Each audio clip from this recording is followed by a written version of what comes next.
doubted me. Each and every one of you. Not me. That's right. Well, Henry, congratulations. Of course, UFC champion, but not only that, I mean, beating one of the greatest of all time to get it done. Just what's the emotion like for you right now? Man, it's a true testimony of an underdog. Man, I lasted the first fight with Demetrious Johnson 2 minutes and 36 seconds, and I felt like it was going that way that very first round too. When those calf kicks, man, really I couldn't plant. And I was forced to switch southpaw, but it actually helped me. And before all this, I said, in order for me to beat the Demetrious, it had to do with distance, timing, and composure. And that's exactly how we took this fight. You know, I took this fight. He got to my legs, and that was okay. I wanted Demetrious to work.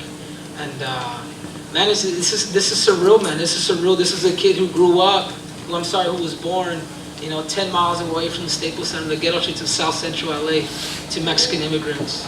To being an Olympic champion at the age of 21, where my mother wasn't able to go to the Olympics due to her citizenship status, to her becoming a U.S. citizen about 8 years ago, and then me now, 10 years later being an Olympic champion, now carrying UFC gold. And it really is a dream come true. On August 19th, I became the youngest in history to ever win an Olympic gold medal, and on August 4th, I defeated the man, the myth, the legend, Demetrious Johnson, and it feels super good. You touched on it, but what was going through your mind that first round? I mean, you're flopping around out there, struggling to stand. I think, all of us kind of thought, oh God, how's he ever going to come back from this? So what's going through your mind? It's the love to win, but I think more importantly is hating to lose, man. I hate second place. I absolutely hate second place with a passion. And losing to Demetrious Johnson the first time in a devastating fashion, that only motivated me. That put a chip on my shoulder, as you guys heard Captain America say. I says, man, Henry needed a chip on his shoulders. And because of defeat, I was able to fall in love with the sport of mixed martial arts, even more so. Because, man, now there's a challenge. There's a guy on top of me. There's a guy that has a belt and he's smiling. And I'm over there looking up at him like, damn, shaking his hand. And now, man, I feel like, God, I can rest, I can sleep. I had 3 goals in my life when I was 17 years old. I remember reading the book, Rich Dad, Poor Dad. And I remember writing my goals down, and my number 1 goal in life was just to be a good husband and a good father someday. That was number 1, as a 17-year-old kid. Number 2 was to be an Olympic champion, was to be the best in the world in the sport that I just love. And then number 3 was to be a UFC champion. And I've done 2 out of the 3. Probably harder than ever. It might be hard being a good husband and a good dad, but so we got Bachelor's next. The Bachelor's next, baby. Bring them out.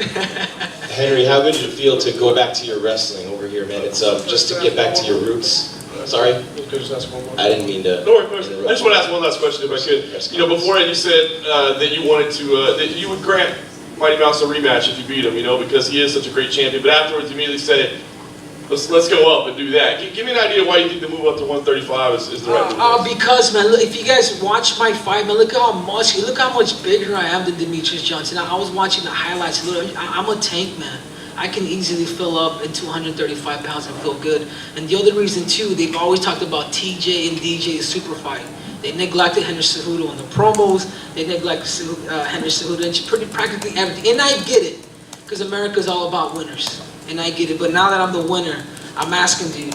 I'm an Olympic champ, I'm a UFC champ, and now I'm asking to be a triple champ. Forget about the champ. I want to be a triple champ, man. Allow me to go up to 135 pounds. Allow me to face TJ Dillashaw, man. If he wants to come down, we can talk. I'd rather go up. I want to make history. All right, Henry, I was asking you about your wrestling, just getting back to that. You took him down early in the first fight, he got right back up. A couple times early tonight, he did the same thing. It was like you were wrestling a fish out there, how fast he got off the bat. Yeah, a lot of that, I credit his scrambling. I wasn't expecting Demetrious to do a lot of these significant rolls, these Grammys and things of that matter. And, he did that, which surprised me. Again, man, when you fight Demetrious Johnson, he's very small, he's very squirmy. It's not like you fight somebody where you can kind of feel like he's constantly just moving. So I kind of had to use I had to deal with the cards that I was dealt with.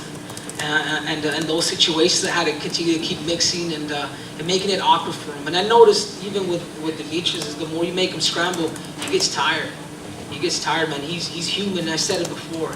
I said he believes just like me, and you know, tonight was my night. It wasn't an easy fight. It was a tactical fight. I believe this, and I said it before. I said, man, this is much bigger than the belt, man. I defeated a guy that there's a bit of admiration for, a guy that's done a lot for the flyweight division, and now I have that X on my back, and it's my job to carry it, and I'm looking forward to that.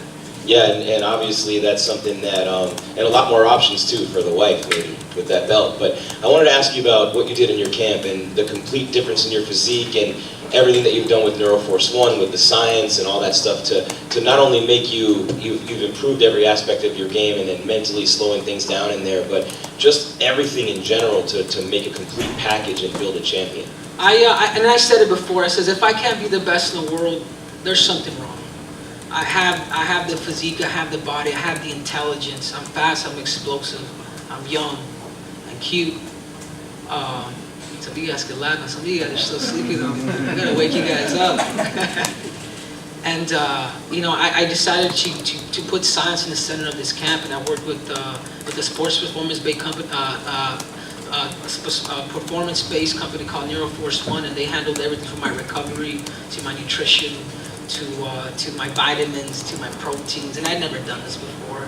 I come from the sport of wrestling, where you just put your head down, you just work, you know. And I would get injured or whatnot, and things were coming repetitive, and I finally, you know, I got to know Neuroforce One. I saw what they were doing. I saw like a complete change, and you guys could see that change when I fought Wilson Hayes. I was like, God, that dude is ripped. He's bulky. This dude, he doesn't look like a flyweight. I never had an 8-pack. Or a 6-pack for that matter. I can drink them, but I can't have them. And I think that was the difference, was adding science and Neuroforce One to the center of this camp. Henry, how much do you think patience tonight was a factor? Because, you know, Demetrious is so fast and quick and he's moving, and you had to remain patient and stay in the game plan. Do you think that was a factor, especially early when he was moving so much? Yeah, absolutely. I think it was patience. I think that was key in timing and not allowing a lot of his movement to disorient me. Because he moves a lot, man. He's super hard to hit, man. He's got a tiny head. Like somehow it's big from the back, but his face is it's small, man. So when you fight Demetrious, he's a small target, and he moves. He's unlike any other flyweight. And I think that was a difference. Like, man, I gotta wait for my opportunity. I might have to get hit a couple times to give a good hard blow and then transition to my wrestling. When you started with Neuroforce One and your body starts to change, did it take a while for you to get used to it? Like, you know, your body's different than it was previously, and you had you worked so long and so well with the body you had previously. Did you have to, you know, kind of adjust to it, and did it take a while for that type of training to filter down to where you saw results? Yeah, absolutely. And I was telling them, like, guys, I'm getting too big, man. I'm getting too muscular. When they did the studies on me at the PCI Wellness, they from 3 weeks for me prior to going, I gained like 27% muscle mass on my legs. I mean, 27%. I mean, the scientists at the UFC, I was like, man, what are you guys giving this kid? Like, what's and I'm clean, guys, by the way. Let me get that out there. But I think you would blame genetics too. You know, my father, my mother, they worked hard. My mom never drank. My dad, and vice versa. But he was a bodybuilder. He was, from the little bit that I know of him, you know, very kind of muscular. So that was kind of brought down to me, you know, genetically.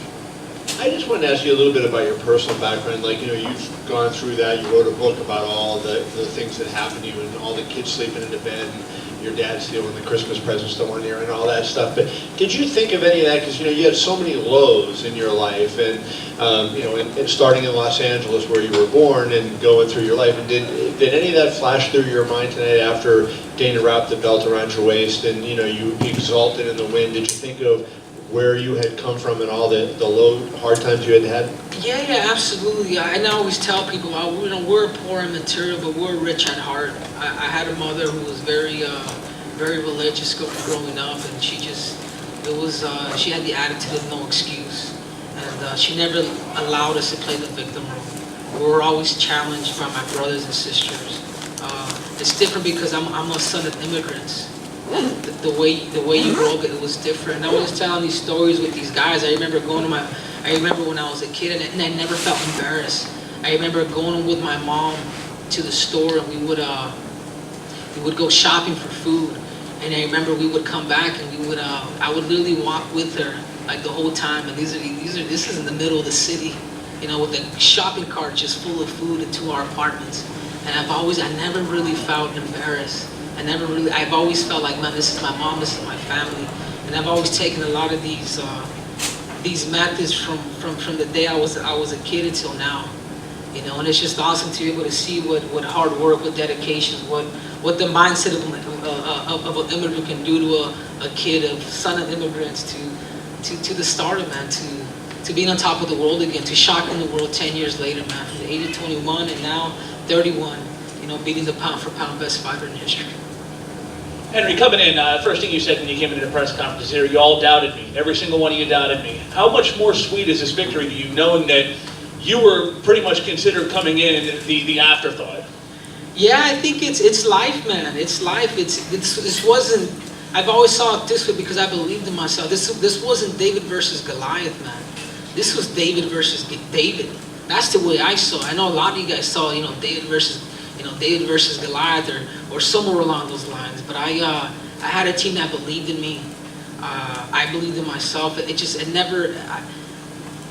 mindset of being a winner never left me. It really never did it, man. It couldn't. I still allowed that fire to burn inside me. I put myself in deep waters, and that's just what happens, man. It's to me, it's more based on action than just talking about it. I went back into the gym. I was mad for a couple weeks after the Demetrious loss. I was mad. I don't even think I came out of my room for a while, but I came out of that rut, and I used that as a motivator, and here we are today.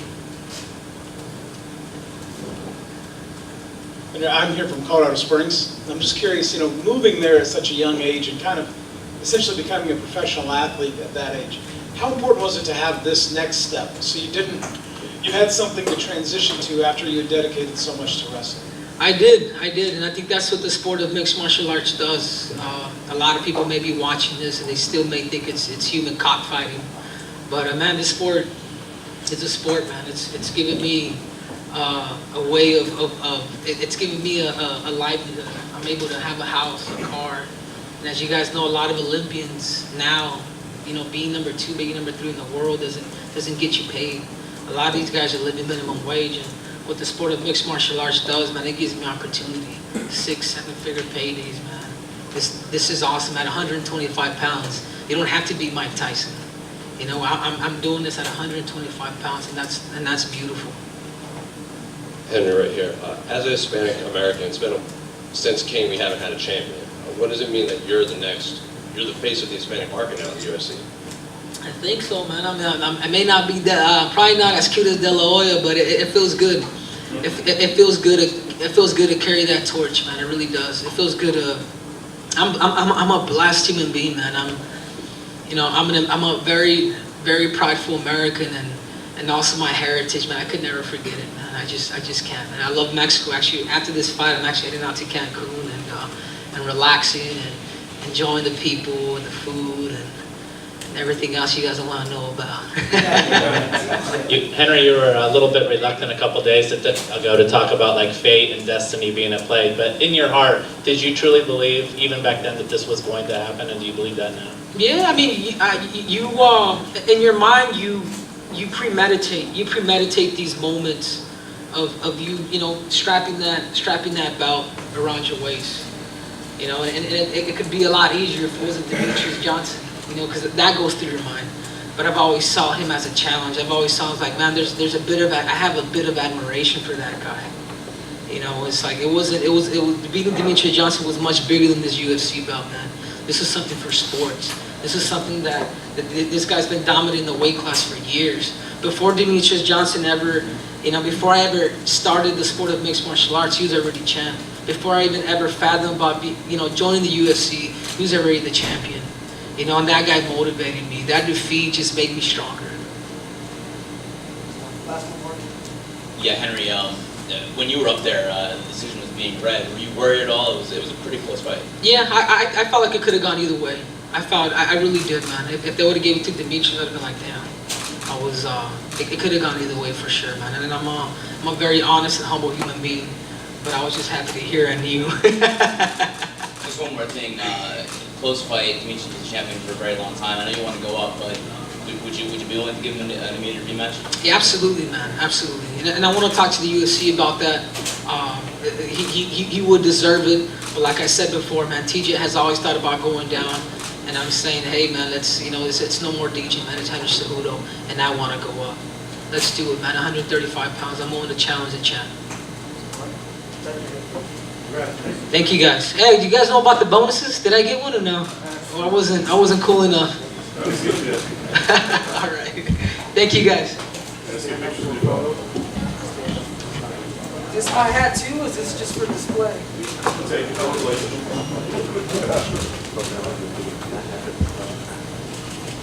I never felt comfortable putting up the number 1 and 2. You're the best in the world, man. But I can officially do it now.